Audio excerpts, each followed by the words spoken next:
Penjelasan.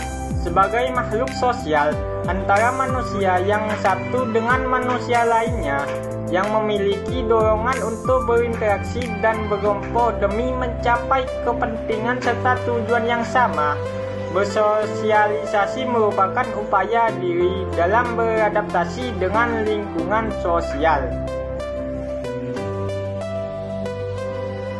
Aspek-aspek hakikat manusia.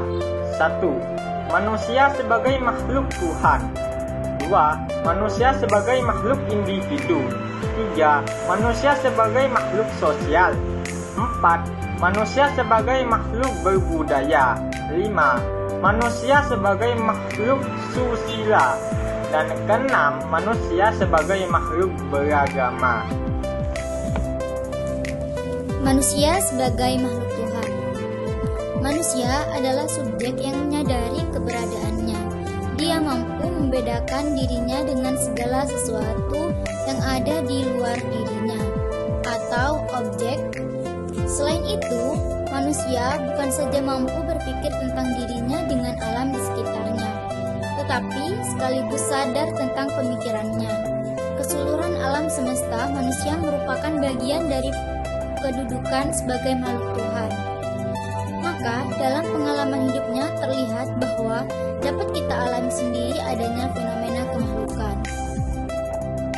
Manusia sebagai makhluk individu. Manusia sebagai makhluk individu atau pribadi merupakan kenyataan yang paling real dalam kesadaran manusia. Sebagai individu, manusia adalah satu kesatuan yang tak dapat dibagi, memiliki perbedaan dengan manusia yang lainnya, sehingga bersifat unik dan merupakan subjek yang otonom. Manusia sebagai makhluk sosial.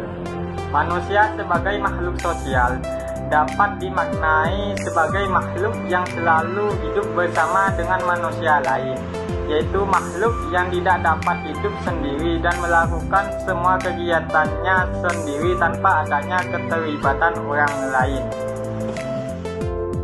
Contoh pada gambar ini menjelaskan bahwa manusia saling berinteraksi dan membutuhkan satu sama lainnya, seperti transaksi jual beli, pertemanan dan persahabatan, dan masyarakat yang saling membantu satu sama lain dengan bergotong royong. Manusia sebagai makhluk berbudaya. Manusia sebagai makhluk yang berbudaya tidak lain adalah makhluk yang senantiasa mendayagunakan akal budinya untuk menciptakan kebahagiaan. Karena yang membahagiakan hidup manusia itu hakikatnya sesuatu yang baik, benar, dan adil.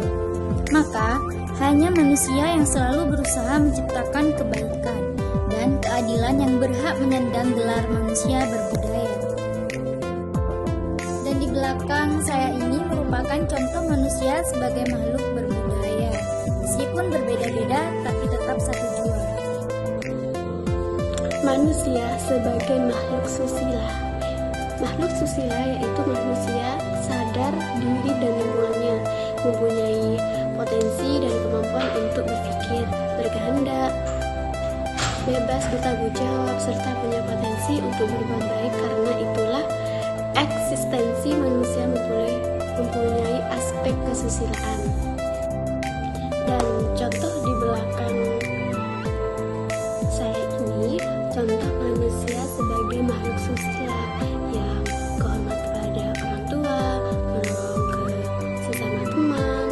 Itulah yang dinamakan contoh dari makhluk susila.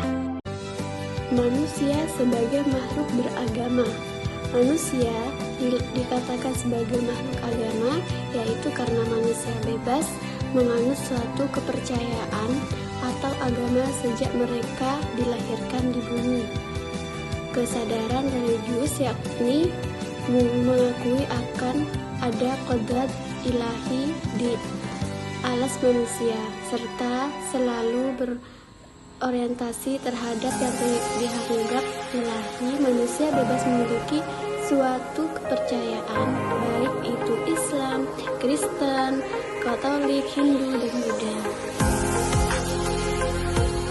Nah, di belakang saya ini ada contoh makhluk yang